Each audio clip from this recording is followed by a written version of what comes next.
Salam sejahtera Malaysia, denyut nadi suara rakyat bergema di channel ini. Jangan lupa tekan butang subscribe, like dan share. Malaysia kita punya, cintai Malaysiaku, kita jaga kita.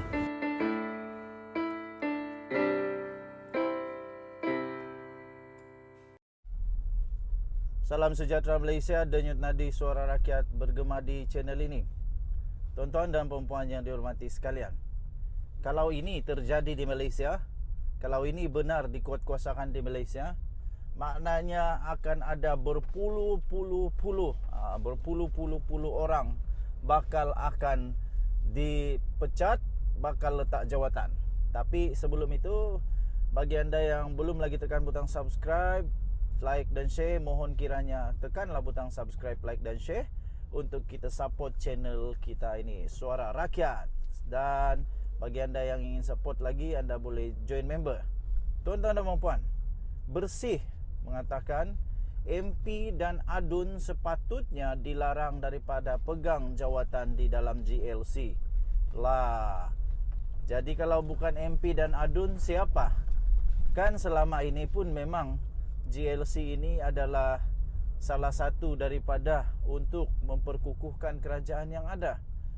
Untuk yalah, bolehlah saya katakan, maafkan saya kalau silap, anda boleh perbetulkan. Tapi pada pendapat saya, GLC ini dapat memujuk, dapat meredakan ramai orang, terutama bagi MP-MP, adun-adun yang tidak dilantik di dalam Exco ataupun di dalam kerajaan sebagai menteri. Jadi selalunya GLC ini untuk meredakan mereka, untuk supaya kerajaan kukuh. Jadi kalau ini dihentikan, ada masalah juga nanti. Tapi ada juga kebaikan dia. Jadi ada pro dan kontra lah.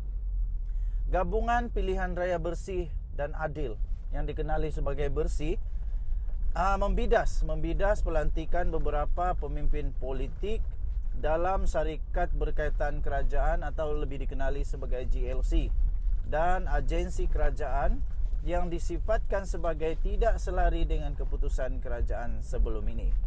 Okey, pengerusinya iaitu Thomas Fan berkata, selain bercanggah dengan pendirian kerajaan, pimpinan Perdana Menteri Datuk Seri Anwar Ibrahim dan keputusan kabinet sebelum ini, tindakan berkenaan merugikan pengundi. Katanya masa dan perhatian mereka, iaitu wakil rakyat, akan dibahagikan antara melaksanakan tugas parlimen dan korporat mereka. Ahli parlimen dan ADUN sepatutnya dilarang daripada memegang jawatan dalam GLC. Untuk alasan tadi itu, saya juga agak setuju kalau alasan supaya mereka tidak dilantik itu supaya tidak ada konflik masa. Tidak ada konflik masa dan tenaga kepada ahli-ahli parlimen dan ADUN. Sebab kalau mereka sibuk dengan syarikat korporat, sibuk juga dengan ADUN, betul juga ini merugikan pengundi. Tetapi dari perspektif kerajaan pula, ia amat penting untuk mengukuhkan kerajaan. Jadi tuan-tuan dan puan-puan, saya fikir politik itu dinamik. Dan anda setujukah kalau saya katakan itu? Kerana ianya bergantung kepada situasi demi situasi. Tetapi untuk sekarang ini, apa yang dilakukan oleh Anwar Ibrahim, tiada pilihan, kena lakukan juga supaya kerajaan ini stabil. Pertama. Kedua, dalam pemilihan kali ini untuk dilantik di dalam GLC, Anwar Ibrahim telah melakukan banyak pembaharuan, iaitu hanya mereka yang layak saja barulah dilantik. Jadi bukan hanya sembarang lantik saja. Apa pendapat anda? Sila tinggalkan komen anda. Saya sebagai pemerhati dan penganalisis politik serta pengulas politik, saya fikir segala keputusan itu dinamik dan bergantung kepada keadaan-keadaan terkini semasa di dalam politik Malaysia. Jadi tidak juga boleh terus orang bilang apa, lantak mati. Apa sudah asal tak boleh. Sebab mengikut juga kepada keadaan terkini.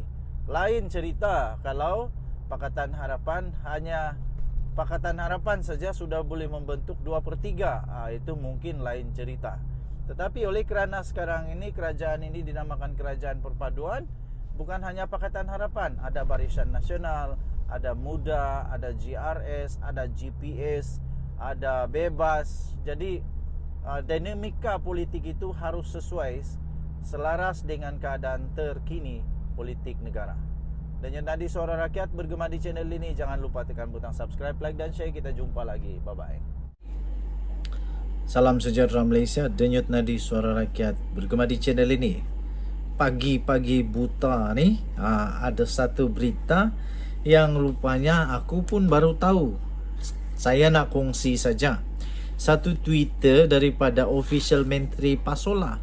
Rupanya korang nak tahu tak kenapa Hadi Awang menggelupur nak jatuhkan kerajaan perpaduan daripada Agung, daripada Raja-Raja Melayu Malaysia, daripada seluruh rakyat Malaysia yang telah pun mengundi dan membuktikan bahawa Anwar Ibrahim mempunyai lebih ramai penyokong melalui Pakatan Harapan dibandingkan dengan yang lain. Rupa-rupanya menurut official Menteri Pasola ini, Hadi Awang ni menggelupur nak jatuhkan kerajaan pertama. Kerana apa? Kerana Mahkamah Pilihan Raya sudah pun menolak bantahan Parlimen Marang. Makna kata, Hadi Awang berkemungkinan akan menjadi kluster mahkamah. Sebutan perbicaraan kes itu sah bermula pada 6 sehingga 21 Mac tahun 2023 ini untuk kes sogokan rasuah keji kepada pengundi yang dikatakan sebagai sedekah oleh Tok Guru Hadi Awang. Dalam video yang viral itu, siap sumpah, mengangkat sumpah, wallahi saya undi PAS, kemudian dibagi duit. Sempat dirakam dan video itu memang sah, betul telah disiasat oleh SPRM dan telah disiasat juga oleh Suruhanjaya Pilihan Raya. Jadi mahkamah telah menolak bantahan daripada PAS untuk Parlimen Marang. Parlimen Marang siapa dia? Hadi Awang. Kes itu akan dibicarakan di hadapan Hakim Datuk Hassan. Sudah ada hakimnya sekali. Sekarang Hadi Awang akan jadi kluster mahkamah. Akhirnya beliau menjadi kluster mahkamah. Sekarang dia akan setaraf dengan kluster mahkamah yang selama ini dia anggap sebagai kluster mahkamah. Sekarang dia tak boleh, tak layak dah untuk sebut kluster mahkamah kerana dia pun kluster mahkamah. Menurut berita yang telah diterbitkan, bantahan awal petisyen PRU15 Parlimen Marang ditolak. Mahkamah Pilihan Raya Terengganu pada Ahad mengarahkan Abdul Hadi Awang membayar kos perundangan sebanyak RM20,000 kepada pihak pempatisyen. Awal-awal dah kalah. Dalam berita itu, dia punya berita begini bunyinya. Mahkamah turut menetapkan tarikh perbicaraan penuh. Kes itu bermula 6 hingga 21 Mac depan bulan ni. Katanya ketika dihubungi di sini pada Ahad. Sementara itu, peguam yang mewakili UMNO Terengganu, Amin Osman berkata, Hakim menolak semua alasan permohonan bantahan awal yang dikemukakan oleh PN. Dah kalah rupanya. Katanya ia termasuk alasan tempoh had masa bagi failkan petisyen seperti yang ditetapkan mengikut Akta Kesalahan Pilihan Raya 1954. Wow. Daripada Twitter ini, threadnya pun panjang dengan komen. Thread yang seterusnya, kalau didapati bersalah, mahkamah akan mengarahkan untuk kerusi dikosongkan dan ahli Parlimen Marang akan hilang kerusi. Speaker Dewan Rakyat akan memberi notis kepada ASPR tentang kekosongan dan ASPR perlu mengadakan pilihan raya kecil PRK di kawasan Parlimen Marang. Goodbye Hadi Awang. Dan ini kes rujukannya boleh dibaca, kes yang sama yang pernah berlaku di PRU 14 di Cameron Highland, di mana kerusi penyandang terbatal dan diarah kosongkan kerusi kerana telah memberi sogokan bagi rasuah tiket balik pengundi. Kalau betul, Hadi Awang akan jadi Presiden Parti Melayu Islam terbesar yang hilang kerusi pada sesi parlimen. Wow. Jadi orang punya komen seterusnya, orang tanya, Hadi itu satu, Masjid Tanah dan Gua Musang pula bagaimana? Dan patut revise balik.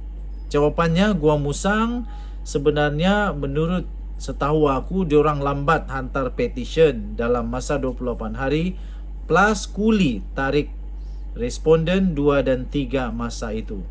Itulah sayang gila. Masjid Tanah pun BN lambat hantar petition, kata jawapan daripada official Menteri Pasola. Lepas itu My News Hub bagi komen padan muka manusia yang mengamalkan rasuah yang cuba dilapik sebagai kononnya sedekah. Okey, dan banyak lagi tiba-tiba ada seorang yang cuba, saya rasa cuba backup kepada kes ini daripada pagi, petang, siang, malam. Dia reply, dia ulama, dia tak takut pada siapa-siapa kecuali Allah. Yang meroyan gila babeh adalah PH, UMNO dan BN, katanya. Official Menteri Pasola jawab, tak apalah, dia ulama, relax lah, jangan takut. Ingat, ulama tak boleh buat salah ke atas muka bumi ni. Ulama tetap manusia bro, tak lari dari buat kesalahan. Jangan cakap ulama, ustaz pun ramai yang ada kes merogol orang. Banyak yang kita dengar, kata official Menteri Pasola. Wow, ini panas nih. Betulkah perkara tu? Saya pun tak pasti, tapi mungkin betul sebab banyak sangatlah sekarang ini, banyak sangat harapkan pegar makan padi. Lepas itu kemudian daripada Meg Gorgeous bilang, Meg Gorgeous mula ada naratif dia dan para walanon pun berduyun-duyun percaya. By the way, jarang-jarang posting Pasola lalu TL saja singgah jawab ha katanya.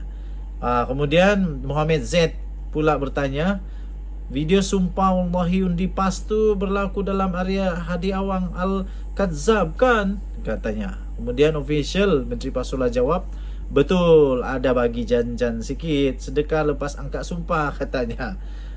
Dan terakhir daripada Shedrana 77, dia kata begini, kes Hadi memang berat, boleh dipenjarakan, dan Hadi boleh hilang kelayakan serta tak boleh bertanding selama 2 penggal.